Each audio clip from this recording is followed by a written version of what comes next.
Rescue workers acknowledged Friday they might not find any more survivors from Italy's earthquake as they confronted a new obstacle to their recovery work, the powerful aftershock that damaged the key access bridges to hard-hit Matras, threatening to isolate it.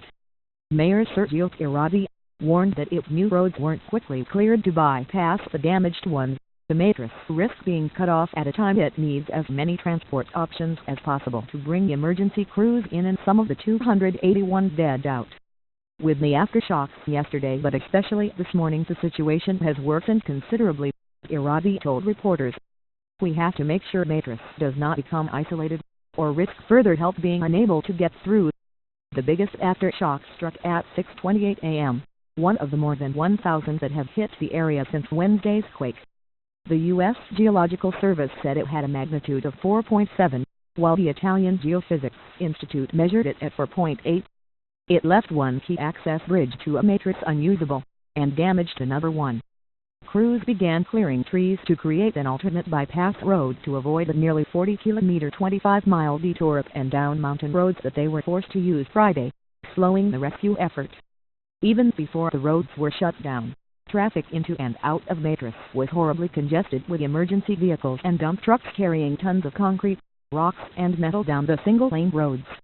Multiple ambulances were also bringing the dead to an airport hangar in the provincial capital of Reti, where four big white refrigerated trucks created a makeshift morgue to which relatives came in a steady stream Friday. Premier Matteo Renzi declared a state of emergency and authorized €50 million $56 million for immediate quake relief. The Italian government also declared Saturday a day of national mourning and scheduled a state funeral to be attended by President Sergio Mattarella.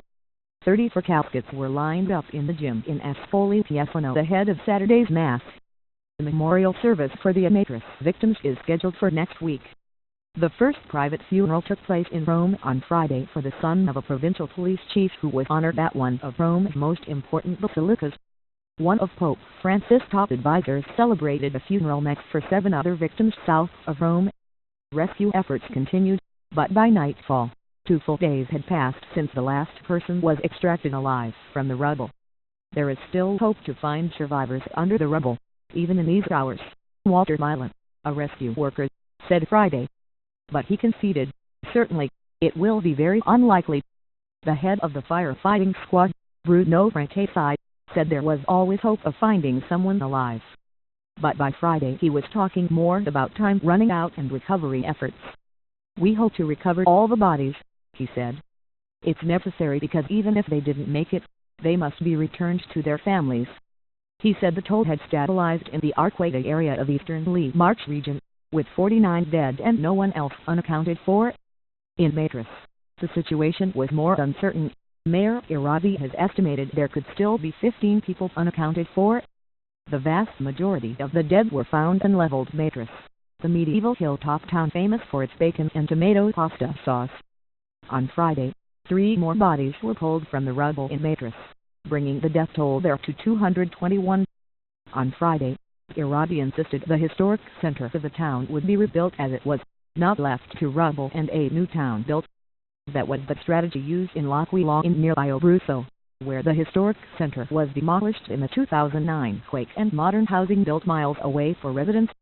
I don't want, and this is shared by everyone, the ghetto, Irati said of the widely criticized new town model.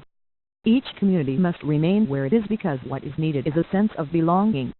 He said local and regional leaders also agreed that temporary housing for the homeless will involve prefab Alpine-style villas in the places where existing communities were, complete with schools, saying the important thing was to give residents hope and keep their sense of community. I'm convinced the Matrix will be reborn, because no night is long enough to prevent the sun from rising, he said.